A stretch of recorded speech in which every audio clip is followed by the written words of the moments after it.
안녕하세요, 선생님들. 슬기로운 교사 생활입니다. 오늘은 선생님들이 학교에서 정말 자주 접하지만 막상 정확히 알려고 하면 조금 복잡하게 느껴지는 주제입니다. 바로 공무원 여비입니다. 그 중에서도 교사 출장 여비에 대해 안내해 드리도록 하겠습니다. 학교에서는 연수, 협의회, 컨설팅, 학생 인솔 등으로 출장을 가는 일이 많습니다. 그런데 출장 후에 이건 관내 출장인지, 식비는 따로 받는 건지, 숙박비 영수증은 어디까지 인정되는 건지, 자가용을 타면 어떻게 계산되는 건지 같은 질문이 자주 생깁니다. 오늘은 영상에서 이런 부분을 학교 선생님들이 실제 학교 현장에서 바로 이해하실 수 있도록 사례 중심으로 쉽게 정리해 보도록 하겠습니다. 목차입니다. 오늘 내용은 크게 9가지로 나누어 살펴보겠습니다. 먼저 여비가 무엇인지 기본 개념을 확인하고 교사의 출장 유형을 한눈에 정리해 보겠습니다. 그 다음 선생님들이 가장 자주 접하는 근무진의 출장, 흔히 말하는 관내 출장 기준을 살펴보겠습니다. 이어서 다른 시, 군이나 먼 지역으로 가는 근무지의 출장, 국내 출장, 숙박비 실비 정산, 철도, 항공, 자가용 이용 시 운임 처리 방법도 알아보도록 하겠습니다. 또 해외 연수나 자매 학교 교류처럼 국외 출장을 가는 경우 어떤 여비가 지급되는지도 살펴보고 마지막으로 정산 절차와 증빙 서류 그리고 선생님들이 자주 묻는 질문까지 정리해 보도록 하겠습니다. 영상 마지막에는 꼭 기억해야 할 핵심 5가지를 다시 정리해 드리도록 하겠습니다. 여비에 대해서 한번 알아보겠습니다. 여비란 공적인 업무를 수행하기 위해 이동하거나 여행할 때 발생하는 비용을 충당하기 위해 지급되는 금액입니다. 중요한 점은 사적인 용무가 아니라 학교와 기관의 공적 업무 수행을 위한 이동이어야 한다는 것입니다. 예를 들어 선생님들이 교육청 회의에 참석하거나 타 학교 수업 나눔 협의회에 참석하거나 직무 연수를 위해 다른 지역으로 이동한다면 공무 출장에 해당할 수 있습니다. 여비에는 여러 항목들이 있습니다. 이동할 때 드는 운임, 숙박할 때 드는 숙박비, 식비, 식사 비용인 식비, 출장지에서의 교통비나 통신비 성격의 일비가 있습니다. 교사에게 가장 자주 적용되는 항목은 바로 이 4가지 운임, 식비, 일비, 숙박비입니다. 예를 들어 선생님들이 1박 2일 직무 연수를 간다면 기차나 버스 비용은 운임으로, 숙박 비용은 숙박비로, 연수 기간 중 식사는 식비로, 그리고 출장진의 이동이나 통신 등 잡비 성격은 일비로 처리됩니다. 반면 인사이동은 근무지가 바뀌는 경우에는 이전비나 가족 여비가 나올 수 있고 해외 교류나 국외 연수의 경우에는 비자, 예방접종, 여행자 보험 같은 준비금이 추가될 수 있습니다. 이제 교사의 출장 유형을 구분해 보겠습니다. 크게 보면 근무진의 출장, 근무지 외 국내 출장, 국외 출장, 그리고 근무지 변경에 따른 여비로 나눌 수 있습니다. 먼저 근무진의 출장은 같은 시군 안에서 이루어지는 가까운 출장입니다. 학교 현장에서는 흔히 관내 출장이라고도 부르기도 합니다. 예를 들어 같은 교육지원청 관내에 다른 학교의 회의에 참석하거나 인근 학교 컨설팅에 참여하는 경우가 여기에 해당할 수 있습니다. 이 경우에는 운임이나 식비를 하나하나 나누어 계산하지 않고 시간 기준으로 1만 원 또는 2만 원이 정액 지급됩니다. 두 번째, 근무지의 국내 출장입니다. 다른 시군으로 가거나 기준상 근무지 외로 처리되는 국내 출장을 말합니다. 예를 들어 타 시도 직무연수, 1박 2일 워크숍, 전국 단위 교과 연구회 등이 여기에 해당할 수 있습니다. 이 경우에는 운임, 식비, 숙박비, 일비가 각각 기준에 따라 지급됩니다. 세 번째는 국외 출장입니다. 해외 교육과정 연수, 자매학교 교류, 국제학술대회 참가처럼 해외로 공무상 출장을 가는 경우입니다. 이때는 국내 출장 항목에 더해 비자나 예방접종, 여행자 보험 등이 준비금이 추가될 수 있습니다. 마지막으로 근무지 변경에 따른 여비입니다. 신규 임용이나 전보 등 근무지가 바뀌는 경우에는 부임여비, 이전비, 가족여비가 관련될 수 있습니다. 이번에는 선생님들이 가장 자주 접하는 근무진의 출장, 즉 관내 출장에 대해 알아보도록 하겠습니다. 근무진의 출장은 기본적으로 같은 시군 안에서 이루어지는 출장입니다. 이 경우에는 운임, 식비, 숙박비, 일비를 각각 계산하지 않고 출장 시간에 따라 정액으로 지급합니다. 기준은 간단합니다. 4시간 미만이면 1만원, 4시간 이상이면 2만원입니다. 여기서 선생님들이 자주 헷갈리는 부분이 점심시간입니다.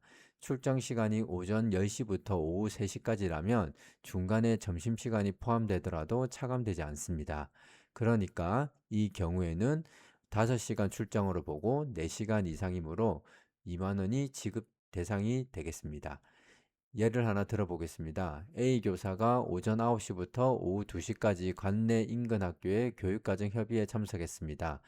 총 5시간 출장입니다. 이 경우에는 4시간 이상이므로 2만원이 정액 지급됩니다. 다만 주의할 점이 있습니다. 하루에 4시간 이상 출장을 2번 다녀왔다고 해서 2만원이 2번, 총 4만원을 받는 것은 아닙니다. 근무진의 출장 여비는 하루 합산 2만원을 초과할 수 없습니다. 또 공무용 차량이나 임차 차량을 이용했다면 1만원이 감액됩니다. 예를 들어 5시간 관내 출장이어서 원래 2만원 지급 대상이지만 학교 공용 차량을 이용했다면 1만원이 지급되는 방식입니다. 학교에서는 교육지원청 회의, 인근학교 공동교육과정 협의, 장학 컨설팅 참여 등이 관내 출장 사례로 자주 등장합니다. 다음은 근무지의 국내 출장입니다. 근무지의 국내 출장은 관내 출장보다 계산할 항목이 조금 더 많습니다. 크게 운임, 식비, 숙박비, 일비 4가지를 봐야 됩니다. 먼저 운임은 실비입니다.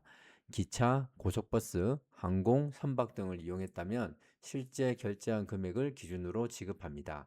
할인 승차권을 이용했다면 할인된 금액이 기준이 되겠습니다. 식비는 정액입니다. 하루에 25,000원씩 여행일수만큼 지급됩니다. 예를 들어 1박 2일 출장이라면 2일로 계산해서 식비는 5만원이 되겠습니다. 숙박비는 실비이지만 지역별 상한이 있습니다. 서울은 10만원, 광역시는 8만원, 그 외 지역은 7만원 한도 내에서 실제 지출한 금액을 지급합니다. 일비도 하루 25,000원입니다. 출장지에서의 시내 교통비, 통신비, 기타 소형 비용 성격으로 이해하시면 되겠습니다. 예를 들어 보겠습니다. B 교사가 서울에서 부산으로 1박 2일 직무연수에 참석했습니다. 이 경우 KTX 왕복 운임은 실제 결제한 금액으로 지급됩니다. 식비는 25,000원씩 2일이므로 5만원입니다. 부산은 광역시이므로 숙박비 상한은 1박 8만원입니다. 일비도 25,000원씩 2일, 총 5만원이 지급됩니다. 다만 같은 지역에 장기간 머무는 연수, 예를 들어 몇 주 동안 진행되는 장기 직무 연수의 경우에는 일비가 일정 기간 이후 감액될 수 있으니 장기 체제에 필요한 출장이라면 사전에 행정실이나 담당자에게 확인하는 것이 좋습니다. 이번에는 숙박비 정산을 조금 더 자세히 보겠습니다. 숙박비는 정액이 아니라 실비 정산입니다. 즉 실제 숙박비로 지출한 금액을 기준으로 하되 지역별 상한액 안에서 지급됩니다. 지역별 기준은 다음과 같습니다. 서울특별시는 1박 10만원, 광역시는 1박 8만원, 그 외 지역은 1박 7만원입니다. 여기서 중요한 것은 상한액 무조건 다 받는다가 아니라는 것입니다. 실제로 쓴 금액이 상한액보다 적으면 실제 지출한 금액만 지급됩니다. 반대로 실제 숙박비가 상한액보다 많으면 상한까지만 지급됩니다. 예를 들어 보겠습니다. 교사 1명이 대전으로 2박 3일 출장을 갔습니다. 대전은 광역시이므로 1박 상한은 8만원입니다. 2박이면 총 상한은 16만원입니다. 그런데 첫날 숙박비가 75,000원, 둘째 날 숙박비가 8만원이었다면 실제 지출액은 15만 5천원입니다. 상한 16만원 안에 들어오므로 실제 지출한 15만 5천원이 지급되겠습니다. 여기서 또 하나 기억하실 점은 호텔 룸서비스, 미니바, 세탁비 같은 부대 서비스는 숙박비에 포함되지 않습니다. 출장 숙박을 예약할 때는 숙박 요금과 부대 비용이 섞이지 않도록 분리 결제를 하거나 영수증에서 숙박비 항목이 분명하게 드러나는 것이 좋습니다. 이번에는 이동수단별 운임 처리입니다. 먼저 철도 운임은 실비 지급입니다. KTX, SRT, 일반 열차 등을 이용한 경우에는 실제 결제한 금액을 기준으로 합니다. 다만 일반적인 경로와 방법을 기준으로 하여 할인 승차권을 이용했다면 할인된 금액이 지급됩니다. 항공 운임도 실비 지급입니다. 가능하면 저비용 항공사 이용이 권장되고 공무여행으로 적립된 공적 항공 마일리지가 있다면 우선 활용해야 됩니다. 항공 마일리지를 사용한 경우에는 별도 기준에 따라서 일비가 추가 지급될 수 있습니다. 선박 운임은 도서 지역 출장에서 주로 발생합니다. 예를 들어 섬 지역 학교 방문, 도서 지역 학생 인솔, 교육지원청 업무 수행 등에서 선박을 이용하면 실비로 처리됩니다. 선생님들이 자주 궁금해하시는 분이 자가용입니다. 자가용은 아무 때나 인정되는 것이 아니라 부득이한 사유가 있는 경우에 인정됩니다. 예를 들어 대중교통으로는 회의 시간에 도착하기 어렵거나 출장지가 여러 곳이라 차량 이동이 불가피하거나 학생 인솔 또는 물품 운반 등 특별한 사유가 있는 경우입니다. 자가용을 이용하면 연료비, 통행료, 주차료를 기준으로 정산합니다. 왕복거리가 350km, 연비가 12km per 리터, 유가가 1,700원이라고 가정해 보겠습니다. 계산은 350 나누기 12 곱하기 1,700입니다. 약 49,580원이 연료비로 계산됩니다. 여기에 실제 발생한 고속도로 통행료와 주차료가 있다면 영수증을 제출해 인정받을 수 있습니다. 학교에서는 자가용 출장을 신청할 때 왜 자가용 이용이 필요한지 사유를 분명히 적는 것이 중요합니다. 단순히 편해서 이용한 경우와 업무상 불가피한 경우는 다르게 판단이 될 수 있습니다. 이번에는 국외 출장입니다. 교사에게 국외 출장은 해외 교육과정 연수, 자매학교 교류, 국제학술대회 참가 등에서 이제 발생할 수 있습니다. 국외 출장에는 국내 출장과 마찬가지로 운임, 식비, 숙박비, 일비가 관련됩니다. 여기에 국외 출장 전용 항목인 준비금이 추가될 수 있습니다. 준비금은 출국 전에 필요한 비용을 실비로 지급하는 항목입니다. 예를 들어 비자 발급비, 예방접종비, 여행자 보험, 가입비, 풍토병 예방 구입비, 법정 감염병 진단 검사비 등이 포함될 수 있습니다. 국외 숙박비는 미국 달러 기준 상한액을 현지 통화로 환산해 적용합니다.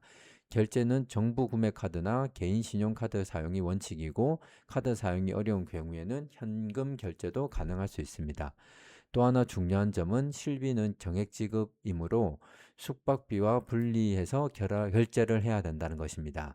해외 호텔에서 조식 포함 요금이나 식사 포함 패키지로 결제하는 경우 나중에 정산할 때 헷갈릴 수 있으므로 사전에 확인하는 것이 좋습니다. 예를 들어 일본으로 1박 2일 해외 교육 연수를 간다고 해보겠습니다.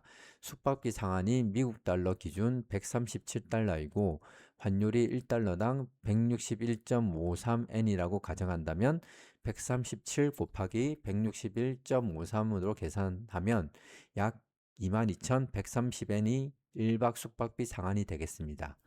여기에 국외 출장비 일비와 식비는 정액 기준으로 준비금은 비자나 보험 등 실제 지출한 금액으로 기준이 처리됩니다. 해외 출장은 국내 출장보다 증빙과 정산이 더 중요하므로 항공권, 숙박 영수증, 카드 매출 전표, 보험 가입 증빙 등을 빠짐없이 보관하는 것이 좋습니다. 이제 실제로 출장 후 어떻게 정산하는지 한번 알아보겠습니다.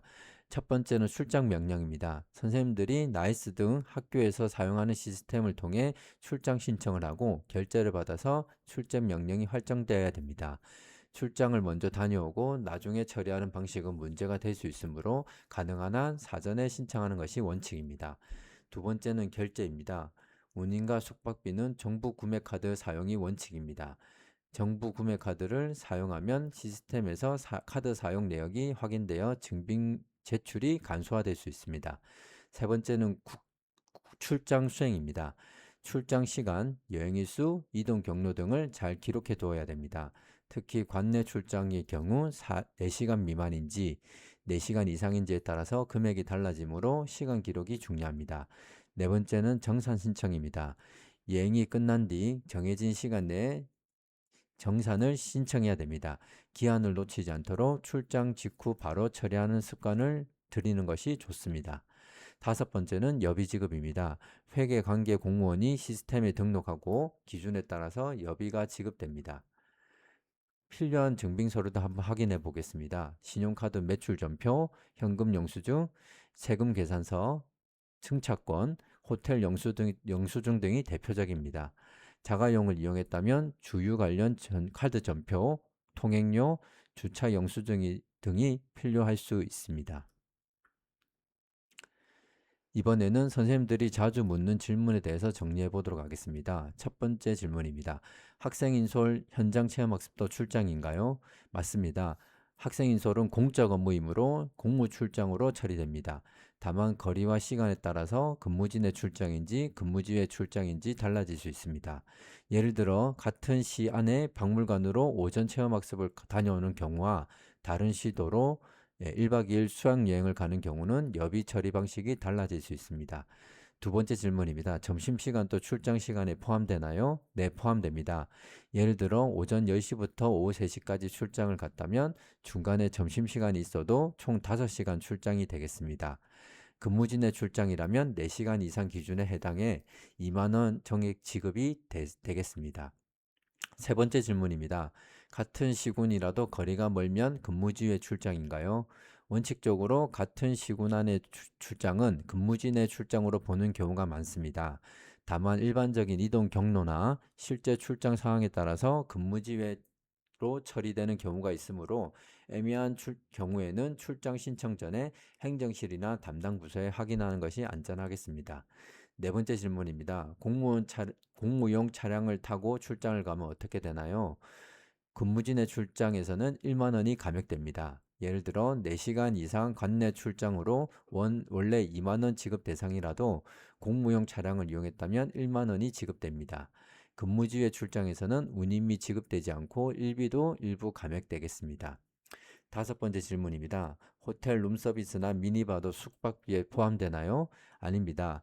숙박비로 인정되는 것은 말 그대로 객실 숙박 요금입니다. 룸서비스, 미니바, 세탁비, 개인적인 부대 서비스는 숙박비 지급 대상에서 제외됩니다. 가능하면 숙박비와 개인 비용을 분리해서 결제하는 것이 좋습니다. 여섯 번째입니다. 정산 신청 기한을 놓치면 어떻게 되나요? 원칙적으로 여행 종료 다음 날부터 가산하여 정해진 기한 내에 신청합니다. 카드사 통보 지연 등 불가피한 사유가 있는 경우에는 일정 범위 안에서 연장될 수 있지만 기본은 출장 종료 후 바로 정산하는 것입니다. 마지막으로 오늘 내용을 5가지로 정리해 보겠습니다. 출장 구분부터 확인해야 됩니다. 내 출장이 근무지 내 출장인지 근무지의 출장인지 먼저 확인해야 됩니다. 간내 짧은 출장은 1만 원 또는 2만 원 정액으로 처리되고 근무지의 출장은 운임, 식비, 숙박비, 일비로 나누어 계산합니다. 둘째, 정액과 실비를 구분해야 됩니다. 식비와 일비는 정액입니다. 국내 출장 기준으로 하루 2만 5천 원씩 계산됩니다. 반면 운임과 숙박비는 실제 기출한 금액을 기준으로 하되 숙박비는 지역별 상한이 있습니다. 셋째, 숙박비는 지역별 상한을 기억해야 됩니다. 서울은 10만 원, 광역시 8만 원, 그 외 지역 7만 원입니다. 넷째, 결제는 정부 구매카드를 우선 사용해야 됩니다. 운임과 숙박비는 정부 구매카드 사용이 원칙입니다. 정부 구매카드로 결제하면 이 사람에서 카드 사용 내역이 확인이 가능해 증빙서류 제출이 간소화될 수 있습니다. 다섯째, 기한 내 정산 신청입니다. 출장을 다녀온 뒤에는 영수증과 증빙서류 자료를 챙겨 정해진 기한 내에 정산해야 됩니다. 특히 자가용 이용, 친지집 숙박, 공동 숙박, 취소 수수료처럼 특수한 사례는 사전에 확인하고 증빙을 준비하는 것이 좋습니다. 오늘 영상에서는 교사를 위한 공무원 여비 기준을 학교 현장 사례 중심으로 살펴봤습니다. 선생님들께서 출장 신청과 정산을 하실 때 오늘 내용이 조금이나마 도움이 되었으면 좋겠습니다. 앞으로도 선생님들께 도움이 되는 유익한 컨텐츠로 찾아뵙겠습니다. 슬기로운 교사생활 많이 사랑해 주시고 구독과 좋아요 부탁드립니다.